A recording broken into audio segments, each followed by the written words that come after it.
नमस्कार। नवाचार को समर्पित आज के इस प्रेरणादायक सुअवसर को अपने सानिध्य से आलोकित कर इस आयोजन को गौरव एवं गरिमा प्रदान करने के लिए हम माननीय प्रधानमंत्री जी के प्रति अपनी गहन आभार भावना व्यक्त करते हुए हृदय से अभिनंदन करते हैं, वंदन करते हैं। माननीय प्रधानमंत्री जी, आपकी उपस्थिति भारत की नवाचार यात्रा के प्रति आपकी अटल प्रतिबद्धता की सशक्त अभिव्यक्ति है, जो विकसित भारत के संकल्प को नई ऊर्जा और मार्गदर्शन प्रदान करती है।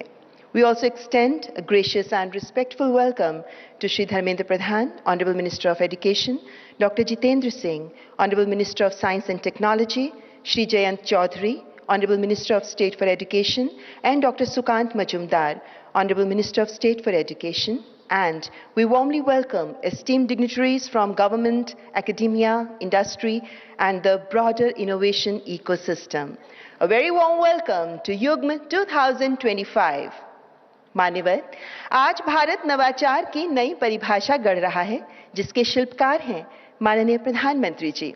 आज नवाचार बन रहा है राष्ट्र निर्माण का मंत्र, जो हर युवा के स्वप्न में, हर स्टार्टअप की सोच में गूंजता है। नवाचार की ऊर्जा से प्रकाशमान युवाओं की कल्पनाओं को मिल रहा है खुला आसमान। नवाचार अब है जन जन की आशा, शोध बना शक्ति, तकनीक अभिलाषा।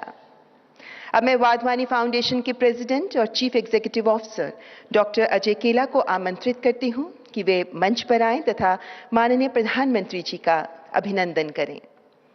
आज का ये अवसर भारत के इनोवेशन इकोसिस्टम को गति प्रदान करेगा, विकसित भारत के लक्ष्य को हासिल करने के हमारे प्रयासों को भी रफ्तार देगा। माननीय प्रधानमंत्री जी को शॉल तथा स्मृति चिन्ह भेंट कर उनका स्वागत कर रहे हैं डॉक्टर अजय केला। माननीय प्रधानमंत्री जी कहते हैं, जब विचार नवाचार में बदलते हैं तो परिवर्तन की शुरुआत होती है।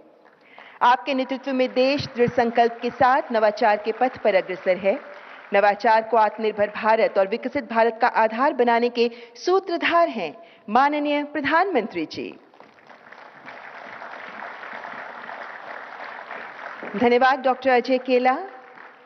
और अब मैं आपसे सादर अनुरोध करती हूं कि आज के कार्यक्रम का शुभारंभ करते हुए युग्म की महत्ता पर प्रकाश डालते हुए अपने विचार सबके साथ साझा करें। डॉक्टर अजय केला।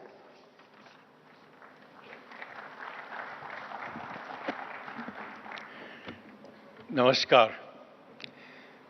सोचा अपने देश में आए हैं तो क्यों नहीं अपनी भाषा में बोलें। मैं 1981 में आईआईटी बॉम्बे की मुंबईया हिंदी छोड़कर अमेरिका गया।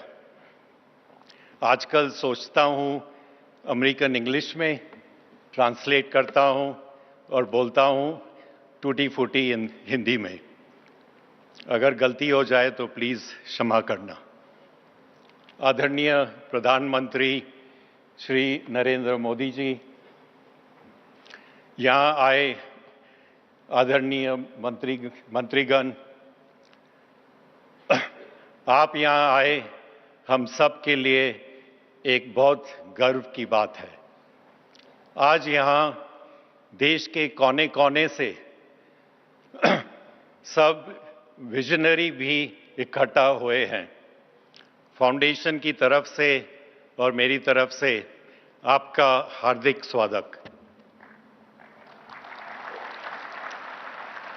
आज हम वाधवानी इनोवेशन नेटवर्क या विन का लॉन्च कर रहे हैं। विन का दूसरा नाम भी निकलता है, व्हाट इंडिया नीड्स। विन का सिंपल गोल है रिसर्च को लैब से उठाकर प्रोडक्ट्स, स्टार्टअप और जॉब में बदलना। इस इवेंट का नाम उगम रखा है। उगम का मतलब है confluence. This is a perfect confluence of industry, academia and government. इन तीन क्षेत्रों से जब आज यहाँ इतने महान लोग इकट्ठा हुए हैं तो ये इवेंट नहीं रहा, एक नई सोच की बुनियाद है। हम सब मिलकर आपका विकसित भारत का विजन को आगे बढ़ाएंगे। हम वाधवानी वाले सिर्फ एक मकसद है, how do we get under serve youth to earn good money. Under served और मनी की बात चली तो एक याद आई। बचपन में मैं जू बीच पर चलता था, वॉक करता था। सांता क्रूज एयरपोर्ट से जब प्लेन छूटते थे तो सोचता था एक दिन मैं भी इतना पैसा कमाऊंगा कि प्लेन में बैठ सकूं। आजकल प्लेन में बैठता हूं, नीचे देखता हूं और सोचता हूं मुझे भी कभी इतना टाइम मिलेगा कि मैं बीच पर वॉक कर सकूं। जिंदगी ने मुझे प्लेन की टिकट दी और पिछले 15 साल से रोमेश और हम वाधवानी वाले लगे रहे हैं कि कैसे लाखों लोगों को उनके प्लेन की टिकट दें। Let me now introduce our chairman, Dr. Romesh Wadhwani. PhD करते ही रोमेश जी ने कंपनीज बनाना शुरू कर दिया।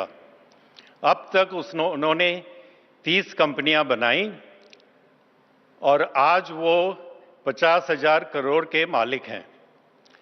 लेकिन सबसे इंस्पायरिंग बात यह है कि उन्होंने 80% अपना वेल्थ वाधवानी फाउंडेशन को डेडिकेट कर दिया है।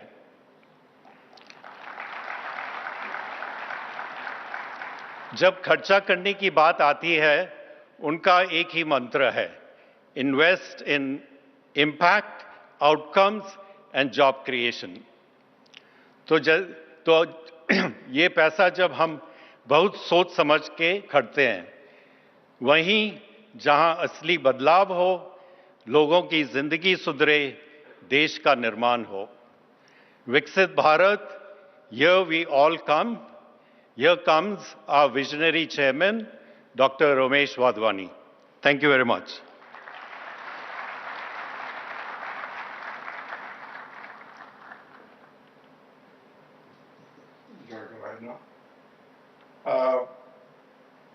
Prime Minister Modi ji, a great welcome and many thanks for being here with us today. I'm sorry I'm not there in person to join you, but I'm very happy that we were able to do this electronically. And to our distinguished ministers and all our guests, a big welcome. History teaches us that countries that are the biggest innovators are also the most powerful and the most successful economically. For example, the United States has innovated everything from the telephone to the airplane to semiconductors to the internet to AI, and we all know how powerful it has become. Similarly, India has the opportunity to be a global leader in innovation, but we have many challenges to overcome. For example, we have many research institutes, but none are in the global top 100. We do lots and lots of research projects, but very few of them turn into great products or great startups. And the level of collaboration between industry and academia is very poor and needs to be improved. The mission of today's Yugam event is to accelerate this collaboration between academia, industry, and government so that India can, in fact, become a global leader in innovation. Now, my entire career has really been a long adventure in innovation.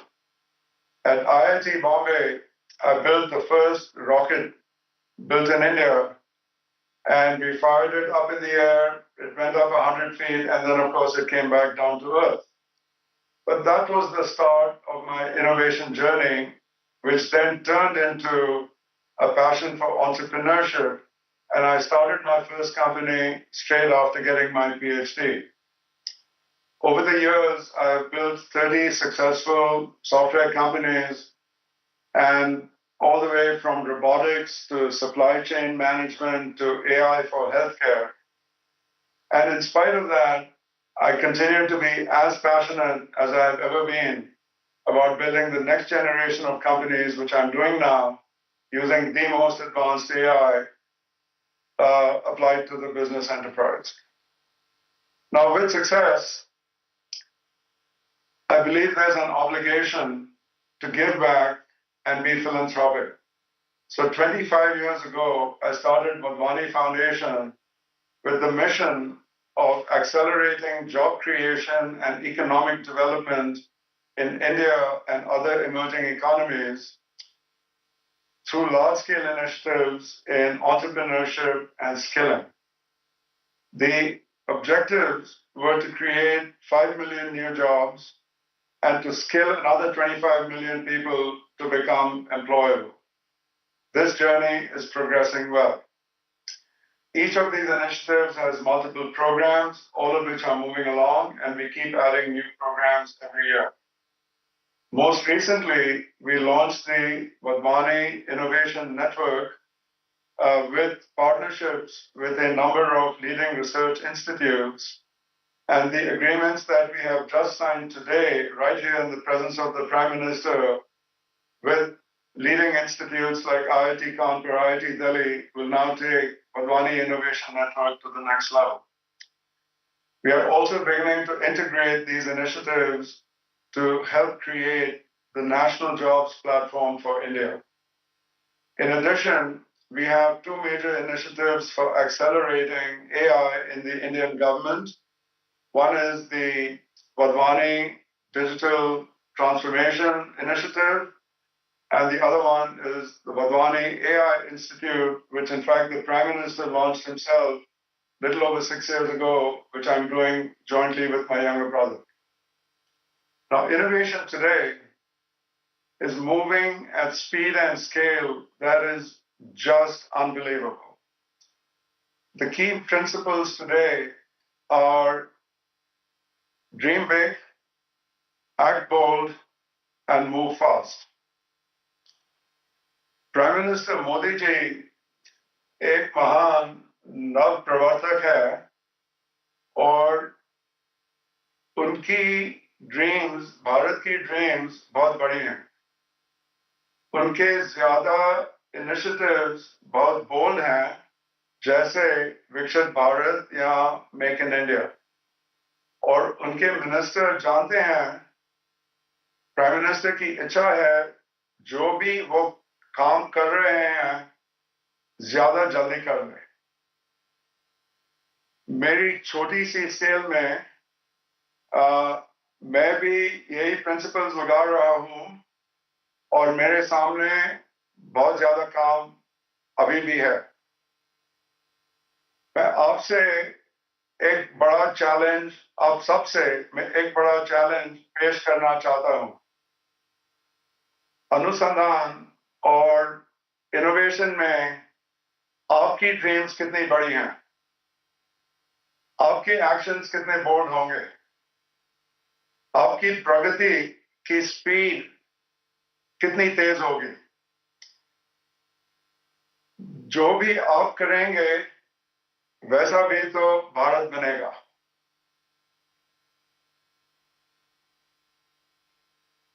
मुझे लगता है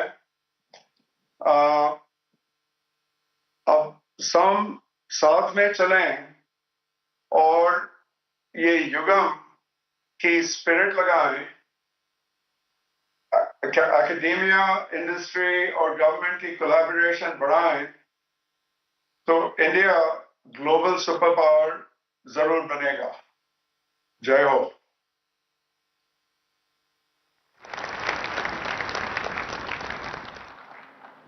Thank you so much, Dr. Ramesh Wadhwani, for your profoundly inspiring words. Wadhwani foundation के माध्यम से भारत की नवाचार और रोजगार सृजन यात्रा के प्रति आपकी निरंतर प्रतिबद्धता सबके लिए प्रेरणा स्रोत है. And now, ladies and gentlemen, let's take a visual journey into the world of Wadhwani foundation. किस प्रकार इनके भविष्योन्मुखी प्रयास भारत के यात्रा को, विकास यात्रा को गति प्रदान करते हैं. आइए इसी पर देखते हैं ये शॉर्ट ऑडियो विजुअल प्रेजेंटेशन. पिछले एक दशक में भारत ने ग्लोबल मंच पर उल्लेखनीय प्रगति करते हुए अपनी पहचान बनाई है. इलेक्ट्रॉनिक्स निर्यात से लेकर डिजिटल क्रांति तक, कनेक्टिविटी से लेकर स्मार्ट और टेक्नोलॉजी सक्षम शासन तक भारत आगे बढ़ रहा है. तेजी से और ठोस इरादों के साथ इस बदलाव की प्रेरणा स्रोत हैं हमारे माननीय प्रधानमंत्री श्री नरेंद्र मोदी जी, जिनका दृढ़ संकल्प है कि भारत विज्ञान और अनुसंधान में दुनिया का नेतृत्व करे। विकसित भारत का उनका आह्वान देशव्यापी नवाचार आंदोलन को प्रेरित कर रहा है कि इनोवेशन ही जीवन है, इनोवेशन से ही बदलाव आता है। जय जवान, जय किसान, जय विज्ञान, जय अनुसंधान।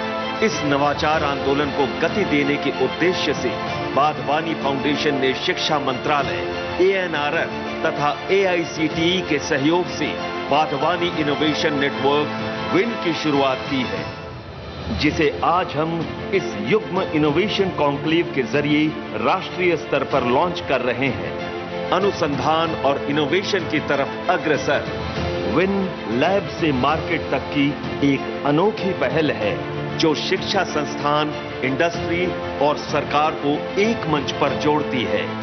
विन का लक्ष्य है इंडिया में प्राइवेट इन्वेस्टमेंट बढ़ाना और रिसर्च को मार्केट तक तेजी से पहुंचाना। Win 2 super hubs, 10 centre of excellence स्थापित करेगा और ANRF और AICTE के साथ मिलकर 1000 से अधिक शोध परियोजनाओं को वित्त पोषित करेगा। आइडिया से इंपैक्ट तक विन नवाचार के हर चरण में समर्थन प्रदान करता है। जब एक शोधकर्ता उद्यमी बनता है तो हम उसके सपनों को साकार करने के लिए हर कदम पर साथ रहते हैं। वाधवानी फाउंडेशन नवाचार, उद्यमिता और कौशल विकास के लिए राष्ट्रीय लेवल के प्लेटफॉर्म्स के रूप में कार्य करता है, जो मिलकर नौकरी सृजन को गति देते हैं। वाधवानी एंटरप्रेन्योरशिप नेटवर्क के माध्यम से 5000 से अधिक स्टार्टअप्स को सहयोग प्राप्त हुआ है और 2 लाख से अधिक को उद्यमिता के क्षेत्र में प्रशिक्षित किया गया है। 60 लाख से अधिक शिक्षार्थी हमारे स्किलिंग नेटवर्क से तैयार होकर रोजगार की दिशा में कदम बढ़ा रहे हैं। हमारा government digital transformation platform policy makers को टेक्नोलॉजी के व्यापक उपयोग के लिए सक्षम बनाता है। हमारा AI प्लेटफॉर्म्स मेंटर्स ज्ञान और संसाधनों तक ही नहीं बल्कि अवसरों तक भी सबकी पहुंच को आसान बनाता है। परंपरा से परे हम एक नई सोच वाली फिलांथ्रोपी है जो इम्पैक्ट पर फोकस करती है। हमारा मिशन स्पष्ट है, नौकरियां सृजित करना और जिंदगियां बनाना। हम पिछले 20 वर्षों से 15 से अधिक देशों में ये कार्य कर रहे हैं और ये सब डॉक्टर रोमेश वाधवानी के नेतृत्व में संभव हो पाया है, जो इस global movement for jobs, dignity और ट्रांसफॉर्मेशन की आधारशिला है। हम उनके साथ हैं जो सपना देखते हैं, जो संकल्प लेते हैं और जो भविष्य रचते हैं, एक नए आत्मनिर्भर भारत का भविष्य। आइए हम सब मिलकर निर्माण की ओर कदम बढ़ाएं।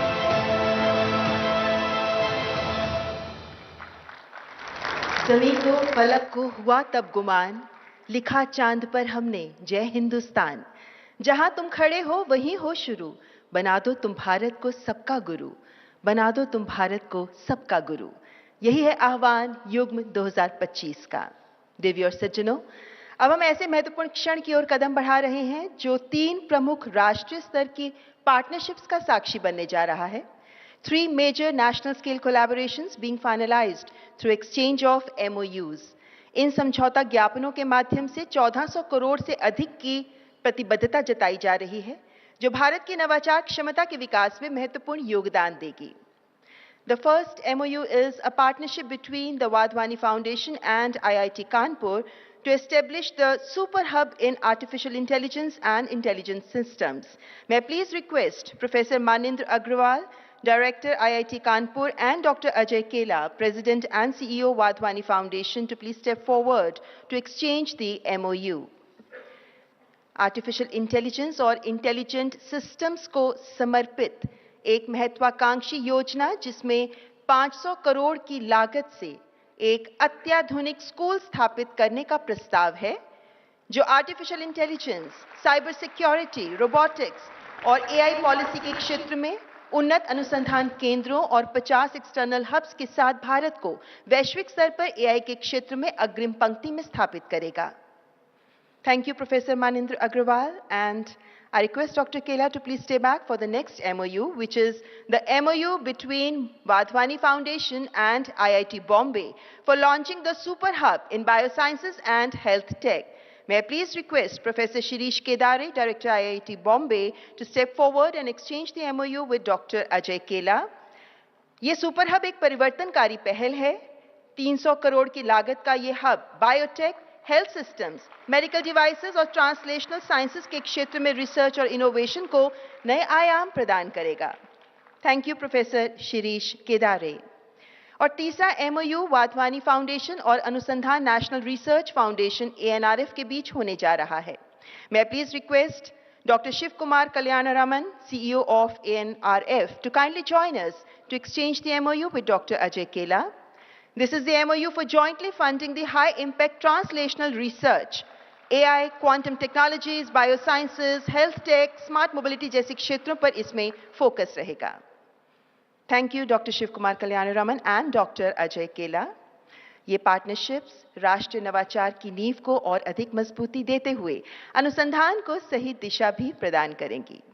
देवी और सज्जनों, अब मैं केंद्रीय विज्ञान एवं प्रौद्योगिकी मंत्री माननीय डॉक्टर जितेंद्र सिंह को आमंत्रित करना चाहूंगी कि आज के इस अवसर पर वे अपने विचार हम सबके साथ साझा करें। डॉक्टर जितेंद्र सिंह।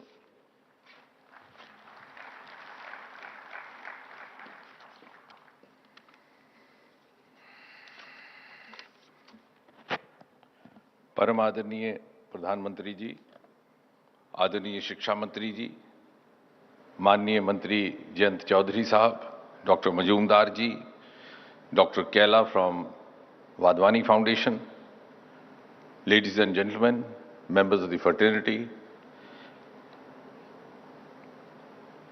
सच पूछिए तो आज का ये समारोह, ये उत्सवमय समारोह, ये दुनिया भर के लिए पैगाम है कि 21वीं शताब्दी भारत की शताब्दी है और 2020 का दशक भारत का दशक है। The 21st century belongs to India and that India's moment has arrived. वो जमाना जाता रहा जब दुनिया के तथाकथित विकसित देश सफल पहल करते, प्रयोग करते और फिर 10-15 साल के बाद भारत में उसको अपनाया जाता। अब याद कीजिए टेलीविजन को यूरोप और अमेरिका में 1950 के दशक में देखा जाता था। हमें उसके दर्शन करते करते सन 1970 का साल गुजर गया। आज तस्वीर बदली है। आज सफल प्रयोग भारत में किए जाते हैं और बाकी दुनिया उसका अनुसरण करती है। चाहे वो कोविड का वैक्सीन हो, चाहे वो चंद्रयान हो, चाहे वो क्वांटम हो। India is no longer a follower, ladies and gentlemen. On the contrary, India today beckons others to follow her. और ये सब इसलिए संभव हो पाया कि गत 11 वर्षों में प्रधानमंत्री श्री नरेंद्र मोदी जी ने सरकार में विज्ञान, प्रौद्योगिकीकरण, नवाचार को सर्वोच्च प्राथमिकता दी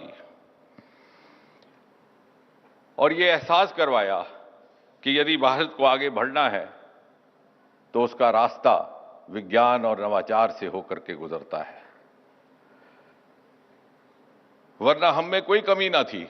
प्रतिभा भी थी, योग्यता भी थी, काबिलियत भी थी, आंखों में सपने भी थे, दिल में अरमान भी थे, मेहनत करने का मादा भी था। आप याद कीजिए आर्काइव्स की वो विक्रम साराभाई की तस्वीर, जब वो साइकिल पर कैरेज पर लाद कर अपना सामान ले जाते हैं। यानी अभाव था तो साधनों का, अभाव था उस सपोर्ट सिस्टम का जो राजनीतिक नेतृत्व से अपेक्षित होती है, और उस अभाव की पूर्ति हुई प्रधानमंत्री मोदी जी के आने के बाद। जहां एक और department of science and technology का बजट मात्र और मात्र 2,777 करोड़ हुआ करता था 11 वर्षों में, कई गुना बढ़ करके 28,509 करोड़ तक पहुंच गया। और दूसरी ओर प्राइवेट सेक्टर को शमूलियत करने के लिए रास्ता हमवार कर दिया गया। और साथ ही साथ प्रधानमंत्री जी ने यह एहसास पैदा किया कि भारत में भौगोलिक भूमिका निभाने के लिए क्षमता है, the confidence that India has the capacity to play a global role. But ladies and gentlemen, as you all will bear me out, that to be a global player, we have to live up to global benchmarks. We have to follow global strategies. और इसी से प्रेरित हुआ ये विचार national research foundation, और इसका सुझाव भी सबसे पहली बार प्रधानमंत्री मोदी जी के ही द्वारा आया जब वो 3 जनवरी 2019 को इंडियन साइंस कांग्रेस को संबोधित कर रहे थे। और इसके पीछे का भाव ये रहा, इसका मोटिवेशन, इसका मकसद क्या है कि वो जमाना जाता रहा जब इकाइयों में अलग थलग होकर के काम किया जाता था। The age of silos is over, ladies and gentleman, and we have to move on from here where we are. The only option is to move in integrated fashion. आज जरूरत है synergy between research, innovation, academia and industry. आज जरूरत है closer collaboration between public and private sector both domestically and internationally. आज जरूरत है non government entities और स्टेक होल्डर्स की शमूलियत की। और आपको जानकर के खुशी होगी कि नेशनल रिसर्च फाउंडेशन अनुसंधान में लगभग 60% भागीदारी नॉन गवर्नमेंट एंटिटीज की है। 3-4 साल की गंभीर मंथन के बाद, सभी स्टेक होल्डर्स से इनपुट्स लेने के बाद, दुनिया के अन्य मॉडल्स को स्टडी करने के बाद सन 2023 में एक्ट के जरिए अनुसंधान नेशनल रिसर्च फाउंडेशन का गठन हुआ। और ये मैं दावे के साथ कह सकता हूं कि इस तरह की और फाउंडेशंस की तुलना में ये एक श्रेष्ठ फाउंडेशन है। और इसका सबसे बड़ा गुण और विशेषता ये कि इसमें ट्रेडिशनल इंडियन नॉलेज और इंडियन इथॉस को भी पर्याप्त जगह दी गई है ताकि we can come out with the best of the best outcomes by combining traditional Indian knowledge with the latest cutting edge technology which is our exclusive domain. और आपको जानकर के खुशी होगी कि एक ही साल के भीतर 3 महत्वपूर्ण निर्णय लिए गए हैं। पहला, प्रधानमंत्री early career research grant October 14, 2024 को लॉन्च किया गया with the funding support of 60 lakh and overheads for the new starters and for a period of 3 years। दूसरा, mission for advancement in high impact areas which is dedicated to electric vehicle mission. और तीसरा, सबसे महत्वपूर्ण, partnership for accelerated innovation and research अर्थात PAIR which is dedicated to hub and spoke framework, जिसका बड़ा करीब का ताल्लुक है शिक्षा विभाग से, शिक्षा मंत्रालय से और नेशनल एजुकेशन पॉलिसी 2020 से। और ये उस शिकायत को एड्रेस करता है कि जो मिसमैच ऑफ फंडिंग्स हुआ करता था, विशेषकर जो स्टेट लेवल यूनिवर्सिटी से शिकायत आया करती थी। अभी तक हमने 7 नेटवर्क शिनाख्त कर दिए हैं and we have announced ₹100 crore each as a support.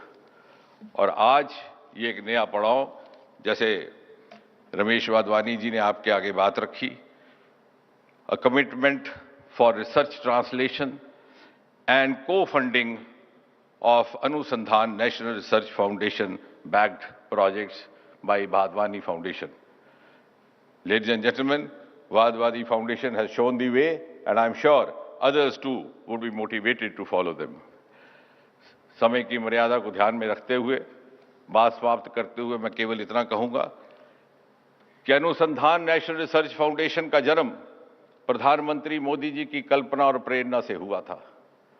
और आने वाले वक्त में भी प्रधानमंत्री जी के ही मार्गदर्शन और गाइडेंस में अनुसंधान नेशनल रिसर्च फाउंडेशन भारत को शिखर पटल पर पहुंचाने में सफल रहेगा और हम सब मिलकर के कामयाब होंगे वो सपना साकार करने में, वो विकसित भारत का सपना जो प्रधानमंत्री जी ने भारत के एक एक नागरिक के दिल में जगाया है। बहुत बहुत धन्यवाद।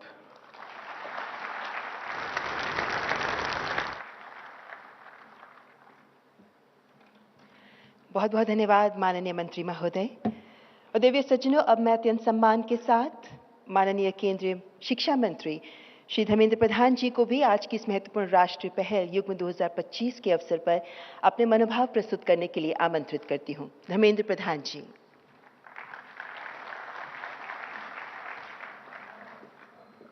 हम सभी के मार्गदर्शक देश के प्रधानमंत्री माननीय नरेंद्र मोदी जी, केंद्रीय मंत्री डॉक्टर जितेंद्र सिंह जी, जयंत चौधरी जी, सुकांत मजुमदार जी, आदरणीय श्री रमेश वाधवानी जी, फाउंडर तथा chairman Wadhwani foundation, doctor Ajay केला, सीईओ वाधवानी फाउंडेशन, देश के जाने माने शिक्षाविद, उद्योग जगत के प्रमुख नेतृत्व, नवाचार की अन्वेषी, एंटरप्रेन्योर्स, फिलैंथ्रोपिक पार्टनर्स, अन्य महानुभाव तथा मीडिया की साथीगण, सभी को नमस्कार। हम सभी की सौभाग्य है हम युगम की इस मंच पे एकत्रित हुए हैं। युगम विकसित भारत के लिए, भारत की नई पीढ़ी के लिए, नवाचार के लिए, नवोन्मेषण के लिए। संस्कृत में इस शब्द का अर्थ समावेश, सम्मिश्रण, ऊंचाई के लिए कॉन्फ्लुएंस। यही शब्द ही अपने आप में एक बड़ा संदेश है। आज देश में इनोवेशन, नवाचार, नई नियुक्ति की प्रक्रिया, आत्मविश्वास की ये पद्धति इसीलिए संभव हो पाई है।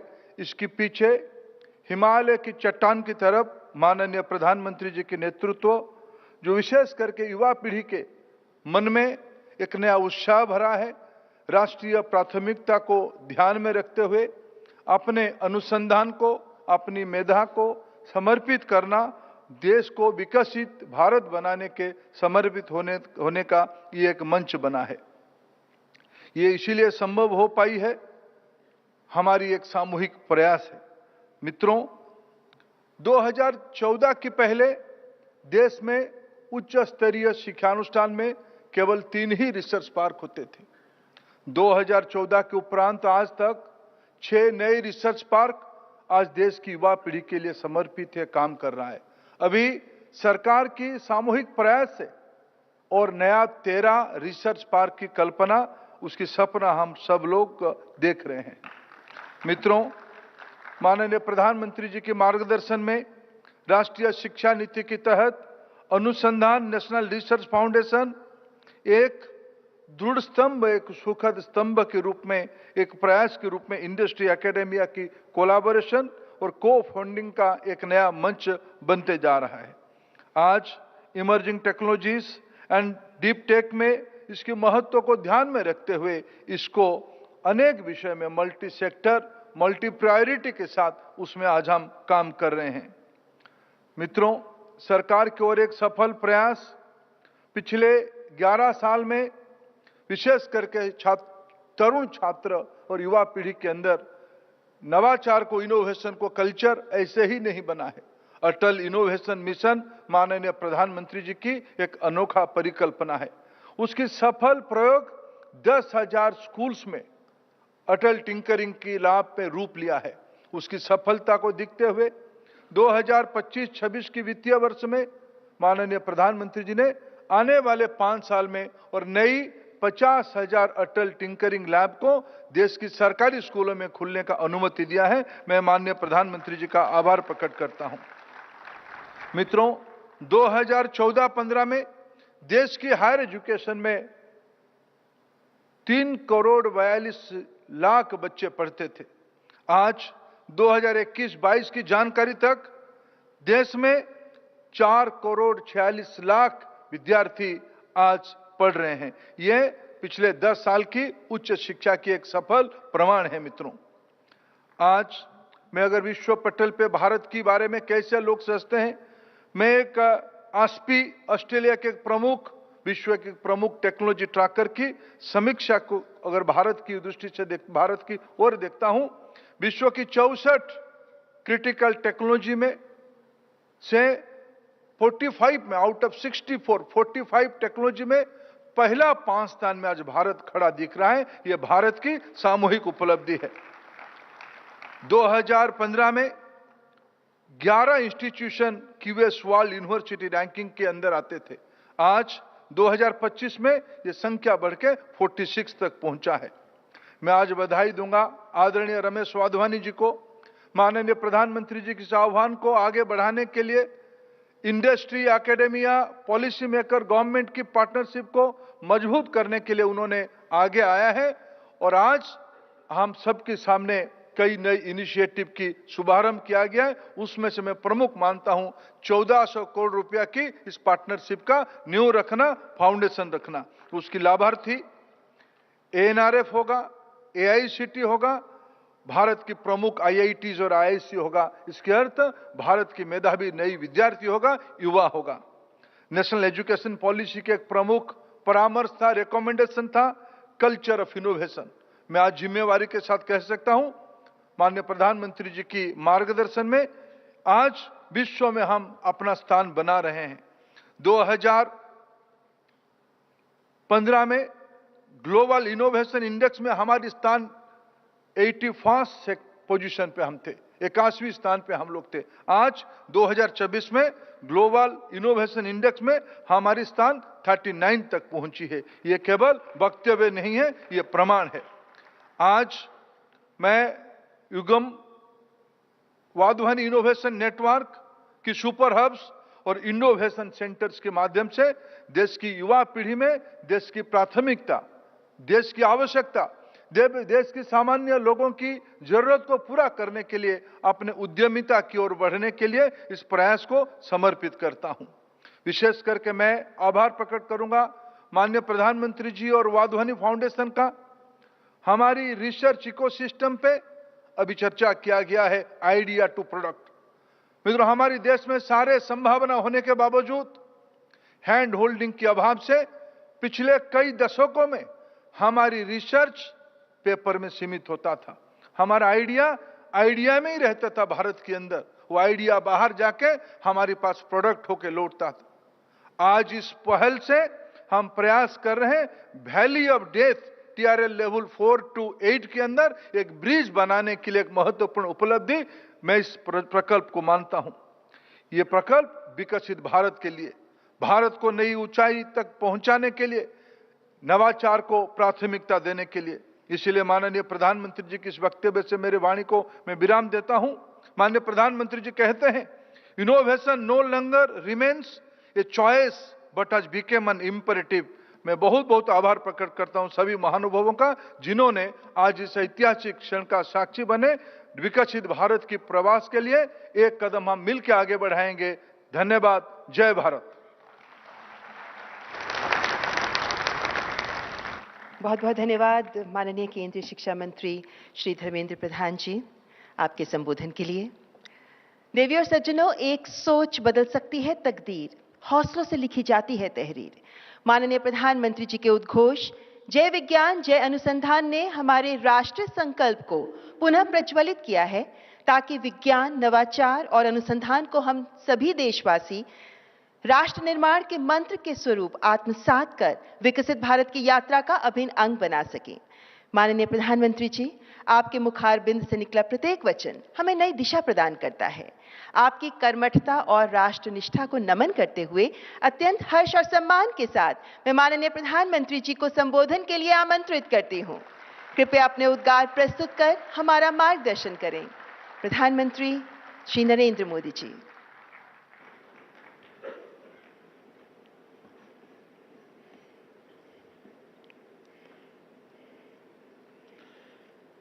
कार्यक्रम में उपस्थित केंद्रीय शिक्षा मंत्री श्री धर्मेंद्र प्रधान जी, डॉक्टर जितेंद्र सिंह जी, श्री जयंत चौधरी जी, डॉक्टर सुकांता मजूमदार जी, टेक्नोलॉजी के माध्यम से जुड़े मेरे मित्र श्री रमेश वाधवानी जी, डॉक्टर अजय केला जी,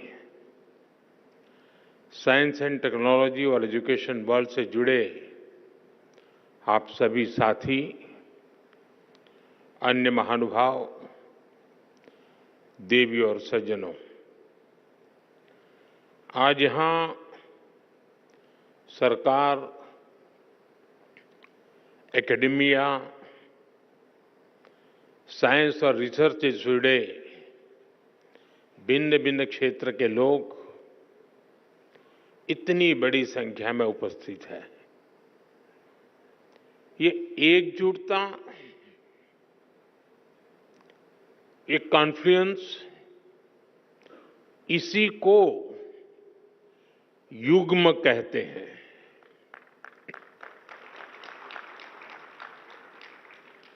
एक ऐसा युग्म जिसमें विकसित भारत के फ्यूचर टेक से जुड़े स्टेक होल्डर्स एक साथ जुड़े हैं, एक साथ जुटे हैं। मुझे विश्वास है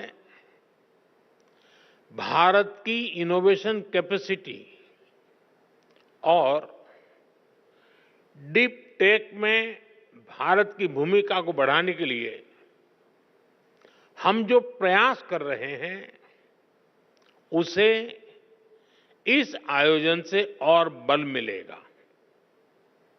आज आईआईटी कानपुर और आईआईटी बॉम्बे में एआई,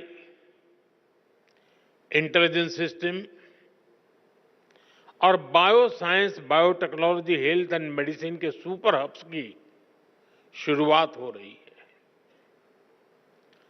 आज वाधवानी इनोवेशन नेटवर्क का भी आरंभ हुआ है।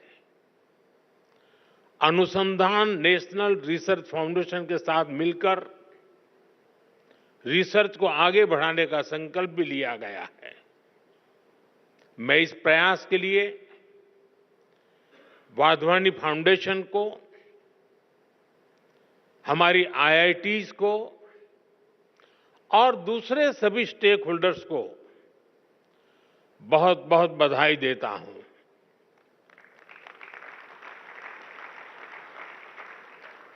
विशेष रूप से मैं मेरे मित्र रमेश वाधवानी जी की सराहना करता हूं।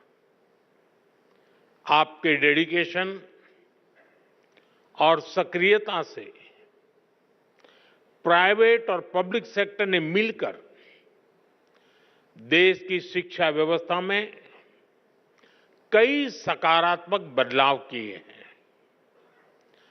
साथियों, हमारे शास्त्रों में कहा गया है, परम परोपकारार्थ यो जीवति स जीवति, अर्थात जो दूसरों की सेवा और परोपकार के लिए जीवन समर्पित करता है, वही वास्तविक जीवन जीता है।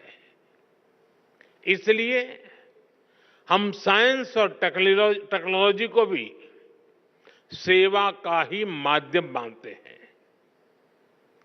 जब मैं हमारे देश में वाधवानी फाउंडेशन जैसी संस्थाओं को देखता हूं, जब मैं रोमेश जी और उनकी टीम के प्रयासों को देखता हूं, तो मुझे खुशी होती है, गर्व होता है कि हम भारत में साइंस और टेक्नोलॉजी को सही दिशा में आगे बढ़ा रहे हैं।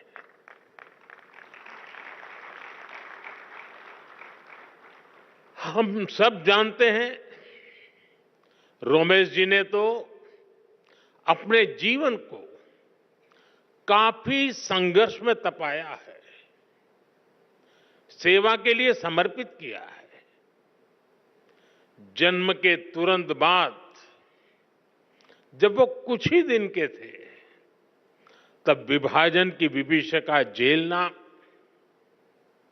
अपनी जन्मभूमि से पलायन के लिए मजबूर होना, बचपन में ही पोलियो जैसी बीमारी का शिकार हो जाना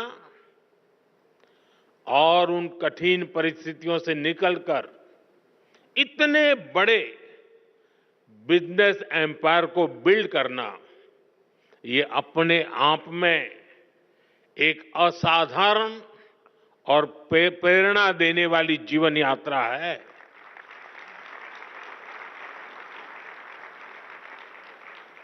और अपनी इस सफलता को एजुकेशन और रिसर्च सेक्टर में भारत के लोगों के लिए समर्पित कर देना, भारत की युवा पीढ़ी के लिए समर्पित कर देना, भारत के उज्जवल भविष्य के लिए समर्पित कर देना, ये अपने आप में एक प्रेरक उदाहरण है।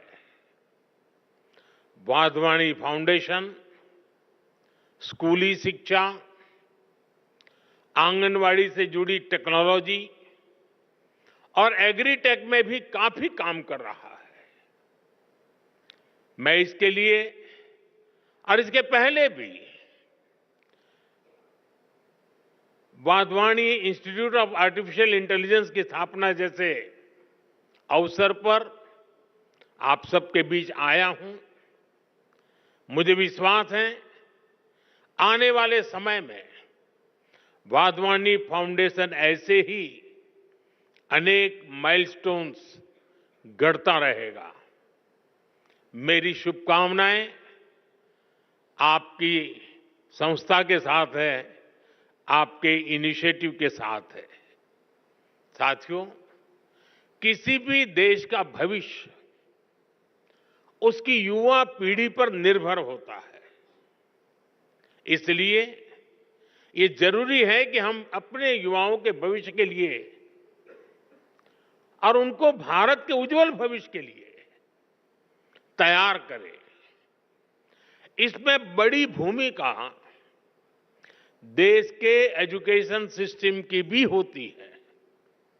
इसलिए हम देश के एजुकेशन सिस्टम को 21वीं सदी की जरूरतों के मुताबिक आधुनिक बना रहे हैं। देश में नई नेशनल एजुकेशन पॉलिसी लाई गई है। इसे शिक्षा के ग्लोबल स्टैंडर्ड्स को ध्यान में रखकर तैयार किया गया है।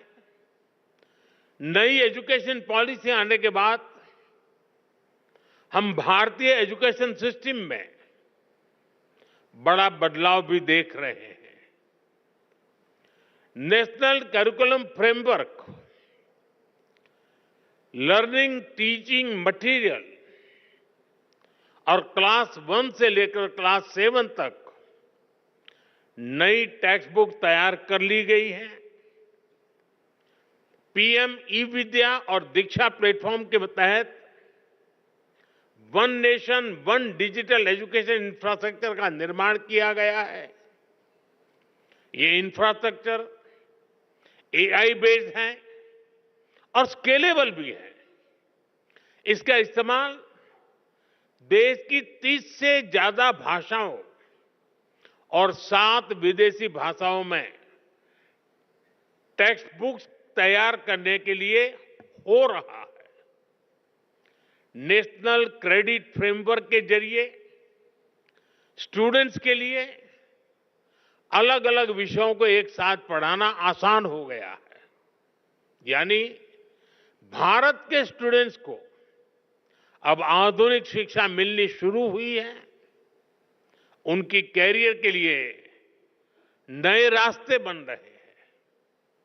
भारत ने जिन लक्ष्यों को तय किया है उसे निरंतर गति देने के लिए देश के रिसर्च इकोसिस्टम को मजबूती देना आवश्यक है।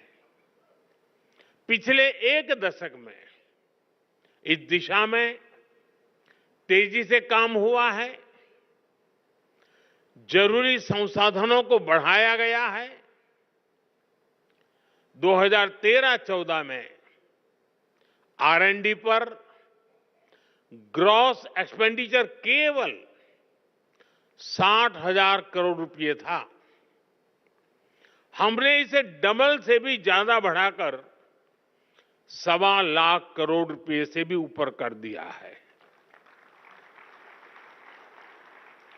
देश में कई state of the art research park भी स्थापित किए गए हैं। लगभग 6,000 उच्च शिक्षा संस्थानों में रिसर्च एंड डेवलपमेंट सेल्स की स्थापना की गई है। हमारे प्रयासों से देश में इनोवेशन कल्चर तेजी से विकसित हो रहा है। 2014 में भारत के 40,000 के आसपास पेटेंट फाइल हुए थे। अब ये संख्या बढ़कर 80,000 से ज्यादा हो गई है। इससे ये भी पता चलता है कि देश के युवा को हमारे इंटेलेक्चुअल प्रॉपर्टी इकोसिस्टम से कितना सपोर्ट मिल रहा है। देश में रिसर्च कल्चर को बढ़ावा देने के लिए 50,000 करोड़ रुपए के अनुसंधान नेशनल रिसर्च फाउंडेशन की स्थापना की गई है। वन नेशन वन सब्सक्रिप्शन, उसने युवाओं को यह भरोसा दिया है कि सरकार उनकी जरूरतों को समझती है। आज इस योजना की वजह से उच्च शिक्षा हासिल करने वाले छात्रों की पहुंच वर्ल्ड क्लास रिसर्च जर्नल तक आसान हो गई है। देश की प्रतिभाओं को आगे बढ़ने में कोई रुकावट ना आए, इसके लिए प्राइम मिनिस्टर्स रिसर्च फेलोशिप की व्यवस्था बनाई गई है। साथियों, इन प्रयासों का परिणाम है कि आज का युवा सिर्फ R&D में एक्सेल नहीं कर रहा, वो खुद भी R&D बन चुका है। और जब मैं कहता हूं कि वो खुद R&D है, तो मेरा मतलब है रेडी एंड डिसरप्टिव। भारत आज अलग अलग सेक्टर्स में रिसर्च के नए माइलस्टोन स्थापित कर रहा है। पिछले साल भारत ने दुनिया का सबसे लंबा हाइपरलूप टेस्ट ट्रैक कमीशन किया। 422 मीटर का ये हाइपरलूप इंडियन रेलवे के कोलैबोरेशन से IIT मद्रास में डेवलप किया गया। IISc बेंगलोर के साइंटिस्ट ने भी एक ऐसी टेक्नोलॉजी डेवलप की है जो नैनो स्केल पर लाइट को कंट्रोल करती है। IISc में ही रिसर्चर्स ने ब्रेन ऑन चिप टेक्नोलॉजी विकसित की है। ब्रेन ऑन अ चिप यानी एक मॉलिक्यूलर फिल्म के अंदर 16,000 से ज्यादा कंडक्शन स्टेट्स में है। डाटा स्टोर और प्रोसेस करने की कैपेबिलिटी। कुछ सप्ताह पहले ही देश ने पहली इंडिजीनियस MRI मशीन भी बना ली है। ऐसे अनेक पाथ ब्रेकिंग R&D हैं जो हमारी यूनिवर्सिटीज में हो रहे हैं। ये है विकसित होते भारत की युवा शक्ति, रेडी, डिसरप्टिव और ट्रांसफॉर्मेटिव। साथियों, भारत के यूनिवर्सिटी कैंपस आज नए डायनेमिक सेंटर्स बन रहे हैं। ऐसे सेंटर्स जहां युवा शक्ति ब्रेक थ्रू इनोवेशन को ड्राइव कर रही है। हाल ही में हायर एजुकेशन इंपैक्ट रैंकिंग में भारत ग्लोबल लेवल पर सबसे ज्यादा रिप्रेजेंटेड रहा। 125 देशों के 2000 इंस्टीट्यूशन में से 90 से ज्यादा यूनिवर्सिटीज भारत से थी। 2014 में QS वर्ल्ड रैंकिंग में भारत के केवल 9 इंस्टीट्यूट्स और यूनिवर्सिटीज थी। 2025 में यह संख्या 46 हो चुकी है। दुनिया के टॉप 500 हायर एजुकेशन इंस्टीट्यूट्स में भारतीय संस्थानों की संख्या भी पिछले 10 वर्षों में तेजी से बढ़ी है। अब विदेशों में हमारे प्रमुख संस्थानों के कैंपस खुल रहे हैं। अबू धाबी में आईआईटी दिल्ली, तंजानिया में आईआईटी मद्रास, इसके कैंपस खोले गए हैं। दुबई में आईआईएम अहमदाबाद का कैंपस खोले जाने की तैयारी है। और ऐसा नहीं है कि सिर्फ हमारे टॉप संस्थान ही बाहर कदम रख रहे हैं, बाहर के भी टॉप संस्थान भारत आ रहे हैं। भारत में दुनिया की टॉप यूनिवर्सिटीज के कैंपस खुलने की शुरुआत हो चुकी है। इससे एकेडमिक एक्सचेंज बढ़ेगा, रिसर्च की फील्ड में कोलैबोरेशन बढ़ेगा, हमारे छात्रों को क्रॉस कल्चरल लर्निंग का एक्सपोजर भी मिलेगा। साथियों, टैलेंट, टेम्परामेंट और टेक्नोलॉजी की ट्रिनिटी ही भारत के भविष्य को ट्रांसफॉर्म करेगी। इसके लिए हम भारत के बच्चों को बचपन में ही जरूरी एक्सपोजर दे रहे हैं। अभी हमारे साथी धर्मेंद्र जी ने विस्तार से बताया, हमने अटल टिंकरिंग लैब जैसे इनिशिएटिव लिए हैं। अभी तक देश में 10,000 अटल टिंकरिंग लैब खोली जा चुकी है। इस बजट में सरकार ने 50,000 और अटल टिंकरिंग लैब खोलने की घोषणा की है। विद्यार्थियों को फाइनेंशियल सपोर्ट देने के लिए पीएम विद्यालक्ष्मी योजना भी शुरू की गई है। हमारे स्टूडेंट्स अपनी लर्निंग को एक्सपीरियंस में तब्दील कर सके, इसके लिए हमने 7,000 से ज्यादा इंस्टीट्यूट्स में इंटर्नशिप सेल स्थापित किए हैं। युवाओं में नए स्किल्स विकसित करने के लिए आज हर संभव प्रयास किया जा रहा है। इन युवाओं के टैलेंट, टेम्परामेंट और टेक्नोलॉजी की ये ताकत ही भारत को सफलता के शिखर तक लेकर जाएगी। साथियों, हमने विकसित भारत के लक्ष्य के लिए अगले 25 वर्षों की समय सीमा तय की है। हमारे पास समय सीमित है, लक्ष्य बड़े हैं।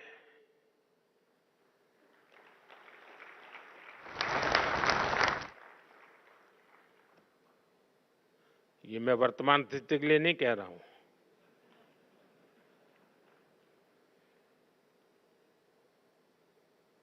और इसलिए ये जरूरी है कि हमारे आइडिया की प्रोटोटाइप से प्रोडक्ट तक की यात्रा भी कम से कम समय में पूरी हो। जब हम लैब से मार्केट तक की दूरी को कम कर देते हैं तो रिसर्च के परिणाम लोगों तक तेजी से पहुंचने लगते हैं।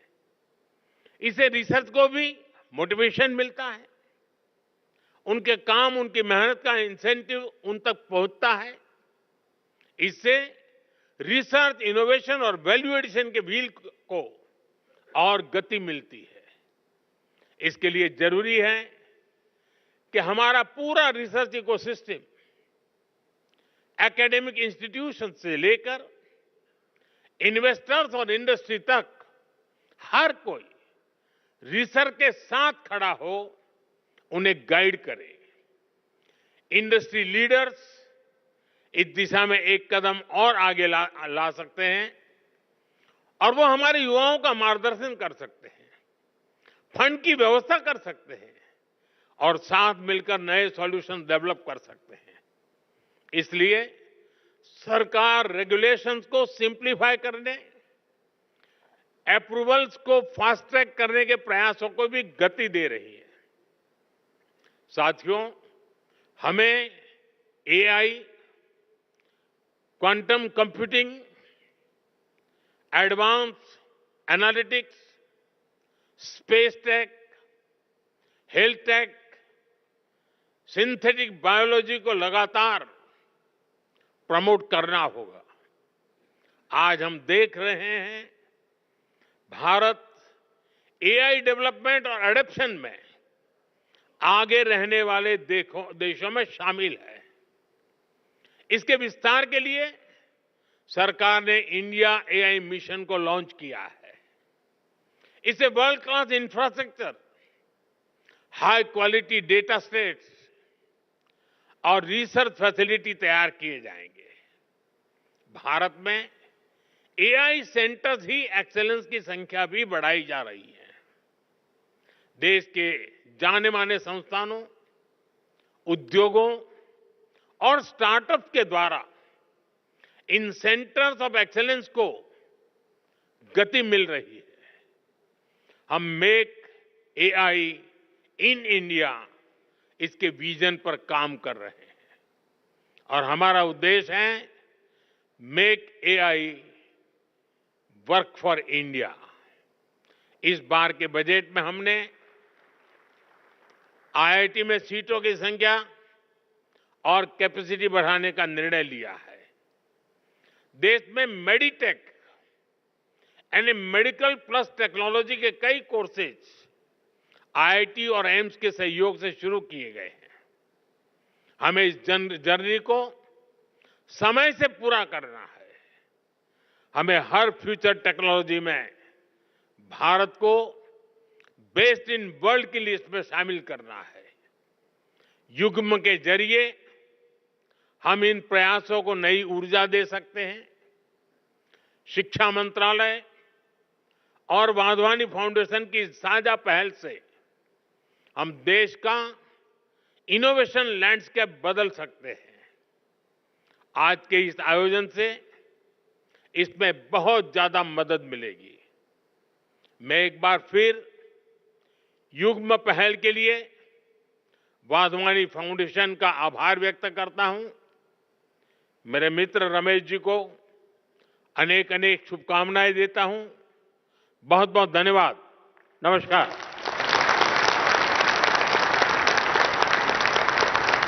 आपके प्रेरणादायक शब्दों के लिए आपका कोटि कोटि आभार माननीय प्रधानमंत्री जी।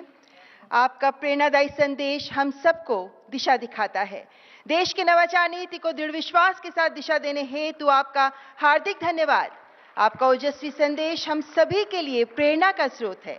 आज भारत विश्व पटल पर एक ग्लोबल इनोवेशन हब बनने के लक्ष्य को साधने की दिशा में कदम बढ़ा रहा है, ताकि हम केवल घरेलू जरूरतों को ही पूरा ना करें बल्कि विश्व को भी नए समाधान दे सकें। यह है इनोवेशन का महाकुंभ युग्म। तो युग्म इनोवेशन कॉन्क्लेव में प्रधानमंत्री ने अपना संबोधन दिया और बताया कि किस तरीके से भारत में इनोवेशन कल्चर जो है उसका तेज़ी से विकास हुआ है और उसके साथ साथ जब तकनीक की बात की जाती है तो किस तरीके से तकनीक के ज़रिए लगातार प्रयास किया जा रहा है कि भारत की जो हम कह सकते हैं विकास दर है उसको और तेज़ी उसमें आ सके। और क्या बड़ी बातें रही आपको बता दें, उन्होंने कहा कि भारत में साइंस और टेक्नोलॉजी सही दिशा में बढ़ रहे हैं, जिसकी वजह से देश जो है प्रगति पथ पर आगे बढ़ रहा है। इसके साथ साथ प्रधानमंत्री ने कहा इनोवेशन कैपेसिटी और डीप टेक में भारत की जो भूमिका है वो अब बढ़ चुकी है। किस तरीके